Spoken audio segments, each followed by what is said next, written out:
माननीय सम्माननीय कांग्रेस के नेता अवैस यासीन साहब और जिला परिषद प्रतिनिधि फैसल जावेद यासीन साहब और गर्ल्स हाई स्कूल की पूर्व प्रिंसिपल फरद आरा जी और यहाँ पर बैठे हुए कन्हैया कुमार बोनिया जी और सारे गणमान्य व्यक्ति, पूर्व समिति, झमटा पंचायत एवं यहाँ पर मंच का संचालन कर रहे नरसिंहनाथ मंडल जी और मुशीर जी, सबका दिल की गहराई से हम हार्दिक अभिनंदन और स्वागत करते हैं। और यहाँ पर बहुत सारे गणमान्य व्यक्ति भी यहाँ बैठे हुए हैं, सबका नाम लेना भी मुश्किल है, लेकिन मैं उन सबका स्वागत इस शेर के साथ करता हूँ कि आप आए बाहर आई, आप आए बाहर आई, फूलों तो फूल कांटों से भी खुशबू आई।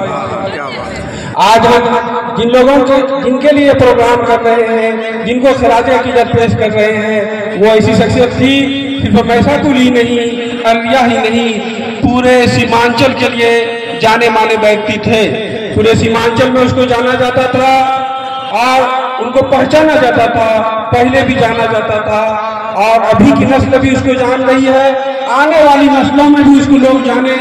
इसके लिए मैसातुल फाउंडेशन ने ये ऐसा कार्यक्रम किया है ताकि रहती दुनिया तक लोग जनाब यासीन साहब को लोग याद करें कि वो कैसे थे, उनकी शख्सियत कैसी थी, उनकी कारकर्दगी कैसा था। उन सारे चीज के लिए, इनके लिए मैसातुल फाउंडेशन को भी मैं बहुत बहुत शुक्रिया अदा करना चाहता हूँ कि उसने एक नई पहल की है, नई शुरुआत की है।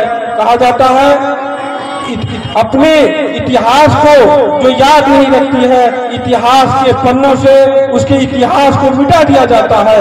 आज मैसातुल फाउंडेशन ने उस इतिहास को अपने पुराने नस्लों के, पुराने आबा अजदाद के याद करने का काम किया है ताकि आने वाली नस्लें उनको याद करे, उनसे सबक सीखे कि हमारे आबा अजदाद कैसे थे, वो क्या काम करके गए और हम उसको याद रखें।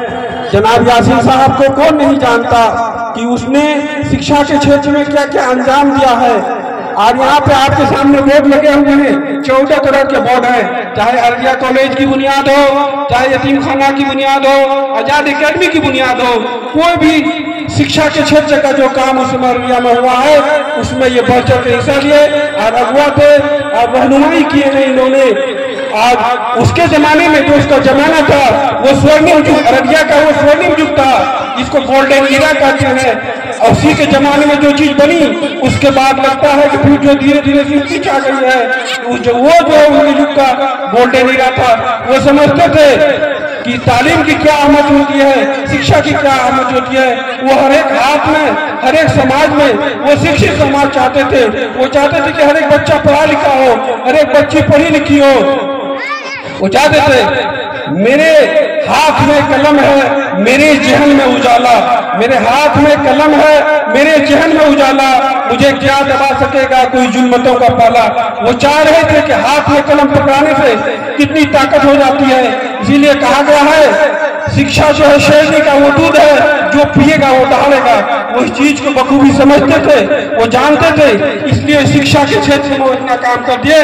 लोगों को आज जो शिक्षा के क्षेत्र में बढ़ने में कोई कमी नहीं हो रही है, लोग आगे बढ़ रहे हैं। और वो जो है एक समाज सेवक थे ही, विधायक तो बने ही, सच्चे समाज सेवक थे, समाज की सेवा करना चाहते थे, दिल से समाज की सेवा करना चाहते थे, रहनुमाई करना चाहते थे, लोगों की खिदमत करना चाहते थे। उस जमाने में मोबाइल नहीं हुआ करता था, उस जमाने में लेटर करता था, पत्र, किसी तक कोई बात पहुंचानी हो तो पत्र लिखते थे। कोई भी उसके नजदीक आते थे, कोई सिफारिश के लिए किसी को पत्र देने के लिए थे, फौरन अपना कलम लेते और एक पत्र फलाने आदमी को लिख देते, अपना सिफारिशी पत्र। वो चाहते थे कि मेरे हाथ से किसी की भलाई हो जाए तो वो ज्यादा बेहतर होगा। वो चाहते थे कि लोगों की हम भलाई करें। आज वो लोगों की भलाई में हमेशा तत्पर रहते थे, इंसाफ दिलाना चाहते थे। उनका इखलाक बहुत ऊंचा था। कहा जाता है जिनका इखलाक जितना ऊंचा है समझ लो कि उसका ईमान भी उतना ऊंचा होगा। किसी ने सही कहा है, तलवार की पहचान उसके धार से होती है और आदमी की पहचान उसके इखलाक से होती है, उसके व्यवहार से होती है।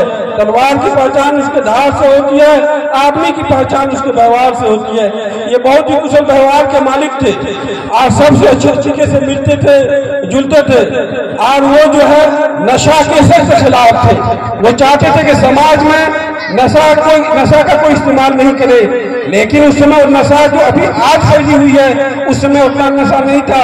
उस समय लोग शराब पिया करते थे, लेकिन आज जो फोरेक्स का जो धंधा चला हुआ है, लोग नशा के पीछे जो पड़े हुए हैं, तरह तरह की दवाइयां सुइयां जो नशा के रूप में इस्तेमाल कर रहे हैं, वो उसके मुखालिफ थे। आज बहुत खुशी हो रही है मुझे कि आज वो जो नशा के मुखालिफ थे और नशा मुक्ति के हिमायती थे, आज उनके साहबजादे हमारे सामने यहाँ बैठे हुए जनाब अवैस यासीन साहब और उनके पोता यहाँ जो फैसल जावेद यासीन साहब बैठे हैं, ये लोग भी उनके नक्शे कदम पर चलते हुए अपने समाज से नशा को मिटाना चाहते हैं, नशा को हटाना चाहते हैं। वो चाहते हैं कि हमारे समाज से नशा हट जाए, हमारे समाज से नशा का खात्मा हो जाए, इसलिए कि वो जानते हैं, यासीन साहब भी जानते थे, आज उनके साहबजादे और उनके पोते जो सामने बैठे हुए हैं वो भी जानते हैं कि इस नशा से समाज बिगड़ जाता है। हर बुराई की जो नशा है, अगर एक आदमी सारी अच्छाई हो लेकिन वो अगर नशा करता है तो वो भी बिगड़ेगा और समाज को भी बिगाड़ देगा। आज मुझे बहुत खुशी हो रही है उनके नक्शे कदम पर, उनके जो आने वाले उनके जो है उनके परिवार के लोग हैं, इस मुहिम को लेकर के वो आगे बढ़ा रहे हैं। इसीलिए आज का ये प्रोग्राम का सच्ची श्रद्धांजलि, सच्ची खराज इक़रत वही होगा कि हम उनके नक्शे कदम पर चलें, वो जो असूल बना के गए थे उस पर चलें, उनके जो आदर्श थे हम लोग उन पर चलें, उसमें जो मसले राह बन के दिखाया हम उस रास्ते पर चलेंगे। यही हमारे लिए जो है असली खराज इक़रत होगी। और वो समाज में नफरत को मिटाना चाहते थे।